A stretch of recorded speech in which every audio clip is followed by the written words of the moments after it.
TG കേസിൽ പോലീസിനെ നിർത്തിപ്പൊരിച്ച് കോടതി. TG മോഹൻദാസിന്റെ അറസ്റ്റ് നോട്ടീസ് നൽകാതെയെന്ന് റിമാൻഡ് റിപ്പോർട്ട്. എന്തുകൊണ്ട് നോട്ടീസ് നൽകിയില്ല എന്നുള്ളതിനുള്ള ന്യായീകരണമില്ലെന്നും നിയമത്തിന് വിരുദ്ധമായി പ്രവർത്തിക്കാൻ പോലീസിനെ അനുവദിക്കില്ല എന്നും കോടതി പറഞ്ഞു.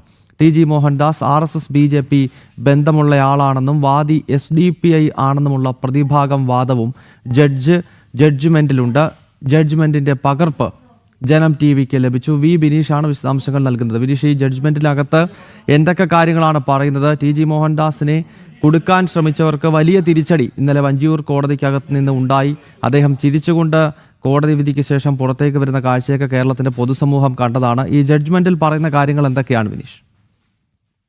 നിലവിൽ TG മോഹൻദാസിന്റെ അറസ്റ്റിൽ വലിയ വീഴ്ച പോലീസിന് സംഭവിച്ചു എന്ന് തന്നെയാണ് ജഡ്ജ്മെന്റ് പൂർണ്ണമായും വായിക്കുമ്പോൾ നമുക്ക് മനസ്സിലാക്കുന്നത്. കാരണം TG മോഹൻദാസിനെ അറസ്റ്റ് ചെയ്യുന്ന സമയത്ത് നോട്ടീസ് നൽകിയില്ല. നോട്ടീസ് നൽകാത്തത് എന്തെന്ന് പോലും കഴിഞ്ഞ ദിവസം പ്രോസിക്യൂഷനോട് കോടതി തന്നെ നേരിട്ട് ചോദിച്ചിരുന്നു. കാരണം പല ഘട്ടങ്ങളിലും TG നിയമപരമായി തന്നെയാണ് അറസ്റ്റ് ചെയ്യാൻ സമയത്ത് പോലീസുകാരോട്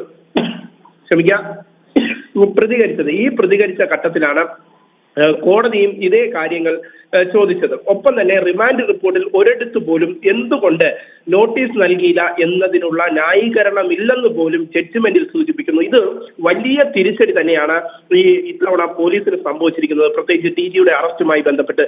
ഒപ്പം തന്നെ മുതിർന്ന മാധ്യമ പ്രവർത്തകരായതുകൊണ്ട് തന്നെ സോഷ്യൽ മീഡിയയും ഡിജിറ്റൽ പ്ലാറ്റ്ഫോമും ഉപയോഗിക്കുന്നതിൽ തടസ്സമില്ലെന്ന് പോലും കോടതി ജഡ്ജ്മെന്റിൽ വ്യക്തമാക്കുന്നുണ്ട്. ഒപ്പം തന്നെ നിയമത്തിന് വിരുദ്ധമായി പ്രവർത്തിക്കാൻ പോലീസിനെ അനുവദിക്കില്ലെന്നും കോടതി വ്യക്തമാക്കി. TG മോഹൻദാസിന് RSS BJP ബന്ധമുള്ള ആളാണെന്നും വാദി SDPI ആണെന്ന പ്രതിഭാഗവാദവും ജഡ്ജ്മെന്റിൽ ഉൾപ്പെടുത്തിയിരിക്കുന്നു എന്നതാണ് പ്രധാനപ്പെട്ട കാര്യം. ഇതിലൂടെ വലിയ തിരിച്ചടി തന്നെയാണ് പ്രോസിക്യൂഷന് ഉണ്ടായിരിക്കുന്നത്, പ്രത്യേകിച്ച് പോലീസിനും ഉണ്ടായിരിക്കുന്നത് എന്ന കാര്യത്തിൽ സംശയമില്ല.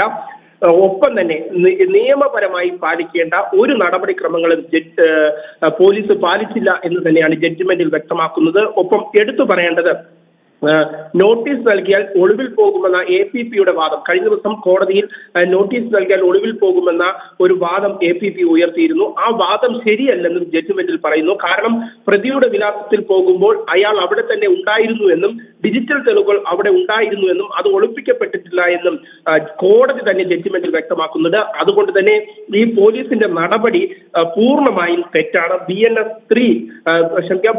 35 മൂന്നാം ഭാഗത്തിൽ നോട്ടീസ് നൽകണമെന്ന നിയമമുണ്ട്. ആ നിയമം പോലും കൃത്യമായി ഒരാളെ അറസ്റ്റ് ചെയ്യുന്നതിന് മുമ്പ് നോട്ടീസ് നൽകണമെന്ന നിയമം പോലും പാലിച്ചില്ല. അങ്ങനെ ഒളിവിൽ പോകുന്ന പ്രതിയല്ല എന്ന് കൃത്യമായി മനസ്സിലാക്കിയിട്ടും എന്തുകൊണ്ട് നോട്ടീസ് നൽകാതെ പ്രതിയെ പിടികൂടി എന്നതടക്കമുള്ള വലിയ രീതിയിലുള്ള വീഴ്ചകൾ, പോലീസിന്റെ ഓരോ വീഴ്ചകളും ചൂണ്ടിക്കാണിക്കുന്ന തരത്തിൽ തന്നെയാണ് ജഡ്ജ്മെന്റ് ഇപ്പോൾ ജനം TVക്ക് ലഭ്യമായിട്ടുള്ളത്. എന്തായിരുന്നാലും പൂർണ്ണമായ വീഴ്ച TGയെ അറസ്റ്റ് ചെയ്തതുമായി ബന്ധപ്പെട്ട വിഷയത്തിൽ ഇപ്പോൾ പോലീസിനുണ്ടായിട്ടുണ്ട് എന്ന് തന്നെയാണ് ജഡ്ജ്മെന്റിൽ വ്യക്തമാകുന്നത്.